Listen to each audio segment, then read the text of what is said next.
Innovating Education Learning World in association with WISE, an initiative of Qatar Foundation. Welcome to Learning World. What makes a good teacher? An easy question, but a difficult one to answer. Teaching methods around the globe vary massively, but one thing good teachers seem to have in common is a desire to inspire.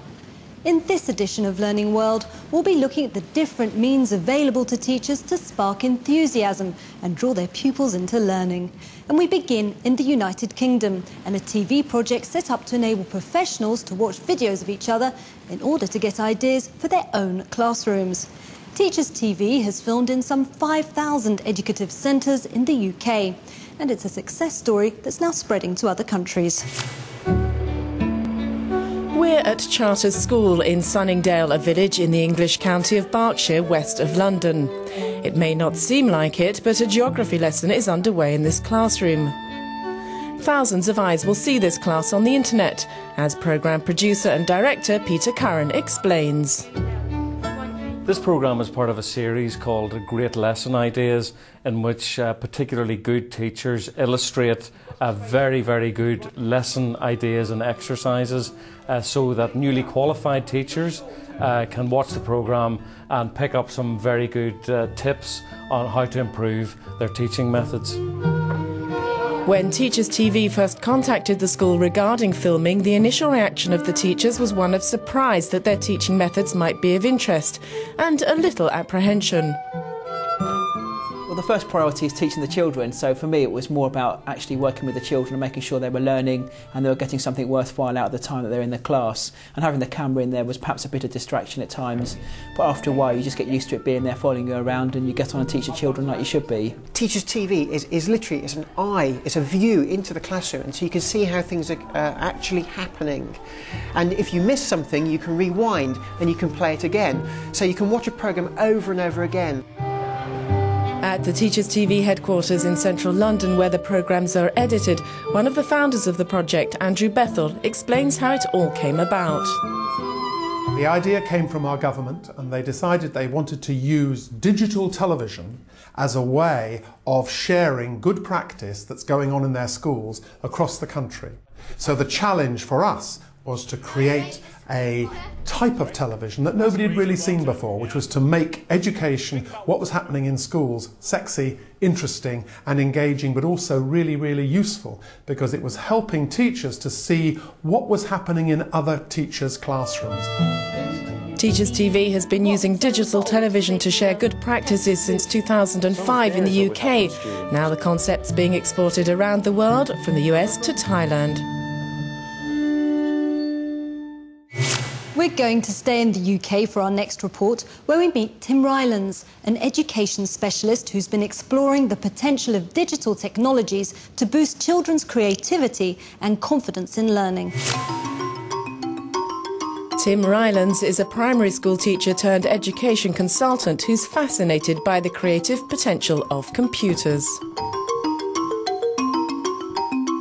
I've been a teacher for more than 25 years, and over the last 4 years I've been lucky enough to work with schools, educational authorities in every kind of setting, from the little snotty ones all the way up to the big spotty ones, on different ways of motivating and inspiring children's writing, but also their learning, whether it's analogue or digital. Tim is best known for using the adventure video game series Myst to encourage creative writing. He believes teachers should embrace the latest trends in technology.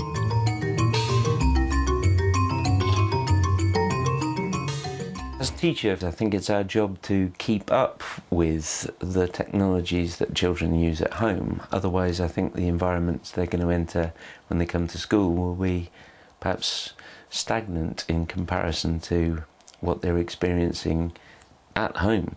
So we're using a lot of things, whether it's computer games or Web 2 technologies, to get children to take off and fly, is that it does engage, and when we're using some of the immersive landscapes, it's getting them involved and perhaps not realising that they're actually learning something. Tim's work now covers every age range from toddlers to teenagers. He's found that using computers to stimulate creativity works especially well with students who don't respond well to regular schooling. As we've been seeing, new technologies are a valuable aid to teachers, as are not-so-new technologies. We head now to the East African island of Zanzibar, where it's the good old-fashioned radio that's helping teachers there push up standards. There are few teacher training centres in Zanzibar, and the inaccessibility of some of the islands makes teaching more difficult. Through the Zanzibar Teacher Upgrading by Radio programme, the Educational Development Centre, or EDC, produces radio lessons for preschool and primary schools, broadcasting 3 times a week. More than 220 schools currently use the scheme, both to help train teachers and to make lessons more enjoyable and informative for pupils.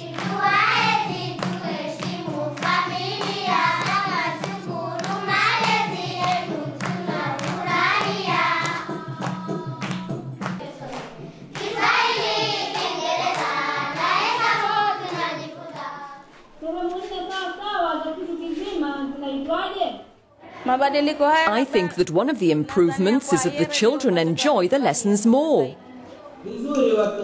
In areas where there's no electricity, battery or solar-powered or even wind-up radios provide an easy and cheap solution. I'd like this system to continue so it can help us even further. Zanzibar's a semi-autonomous republic of Tanzania. In a country where radio is perhaps the most dominant form of media, using it for educational purposes reflects the pragmatic nature of the teaching programme. Most schools have no computer facilities, so internet access is prohibitively expensive. Instead, the EDC provides all schools with free-play radios that can be mechanically wound or solar-powered. The radio programmes are prepared at the EDC's office in Stone Town, capital of the main island, by a pool of specialists seconded from the Ministry of Education. The project has contributed greatly to the Ministry of Education and Vocational Training being able to increase children's access to pre-primary education from 13.8% in 2006 to 33% in 2009. And a recent study carried out by the EDC showed that youngsters in schools which use the programmes outperform other pupils by 10%. Next week we'll be homing in on just one country, Finland to be exact, to find out why it's considered to have one of the best education systems in the world. And remember, if you'd like to watch any of our stories again, you can find us at euronews.net/Learning World. Learning World in association with WISE, an initiative of Qatar Foundation.